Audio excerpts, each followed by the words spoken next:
नागपंचमी की पौराणिक कथाएं। सावन महीने की कृष्ण पक्ष और शुक्ल पक्ष की पंचमी नाग देवता को समर्पित है। यही कारण है कि इसे नागपंचमी कहते हैं।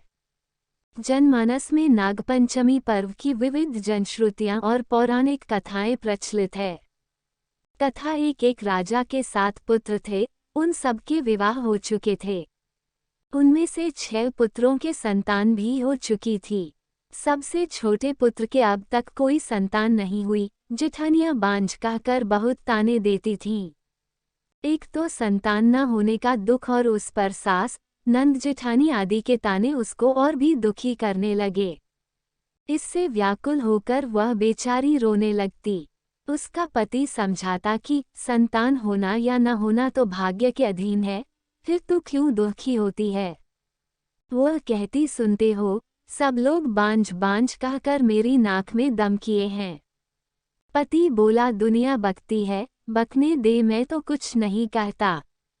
तू मेरी ओर ध्यान दे और दुख को छोड़कर प्रसन्न रह। पति की बात सुनकर उसे कुछ सांत्वना मिलती, परंतु फिर जब कोई ताने देता तो रोने लगती थी। इस प्रकार एक दिन नागपंचमी आ गई। चौथ की रात को उसे स्वप्न में 5 नाग दिखाई दिए। उनमें एक ने कहा, अरे पुत्री, कल नागपंचमी है, तू अगर हमारा पूजन करे तो तुझे पुत्र रत्न की प्राप्ति हो सकती है। ये सुनकर वह उठ बैठी और पति को जगाकर स्वप्न का हाल सुनाया। पति ने कहा, ये कौन सी बड़ी बात है।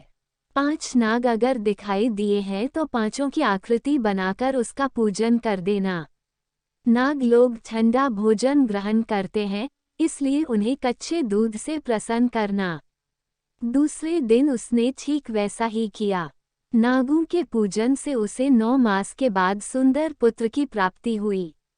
नागपंचमी कथा 2। किसी राज्य में एक किसान परिवार रहता था। किसान के 2 पुत्र व 1 पुत्री थी। एक दिन हल जोतते समय हल से नाग के 3 बच्चे कुचलकर मर गए। नागिन पहले तो विलाप करती रही, फिर उसने अपनी संतान के हत्यारे से बदला लेने का संकल्प किया। रात्रि को अंधकार में नागिन ने किसान, उसकी पत्नी व दोनों लड़कों को डस लिया। अगले दिन प्रातः किसान की पुत्री को डसने के उद्देश्य से नागिन फिर चली तो किसान कन्या ने उसके सामने दूध का भरा कटोरा रख दिया। हाथ जोड़ क्षमा मांगने लगी। नागिन ने प्रसन्न होकर उसके माता पिता व दोनों भाइयों को पुनः जीवित कर दिया। उस दिन श्रावण शुक्ल पंचमी थी। तब से आज तक नागों के कोप से बचने के लिए इस दिन नागों की पूजा की जाती है। नागपंचमी कथा 3। श्री कृष्ण वृंदावन में जब अपने दोस्तों के साथ खेल रहे थे तो उन्हें मारने के लिए कंस ने कालिया नामक नाग को भेजा। पहले उसने गांव में आतंक मचाया। लोग भयभीत रहने लगे। एक दिन सावन महीने की शुक्ल पक्ष पंचमी को जब श्री कृष्ण अपने दोस्तों के साथ खेल रहे थे तो उनकी गेंद नदी में गिर गई। जब वे उसे लाने के लिए नदी में उतरे तो कालिया ने उन पर आक्रमण कर दिया। फिर क्या था, कालिया की जान पर बन आई।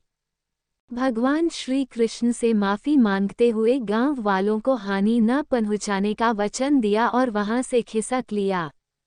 भगवान श्री कृष्ण ने वृंदावन में नाग को हराकर लोगों का जीवन बचा लिया था। श्री कृष्ण भगवान ने सांप के फन पर नृत्य किया, जिसके बाद वह नथैया कहलाए। कालिया नाग पर श्री कृष्ण की विजय को भी नागपंचमी के रूप में मनाया जाता है।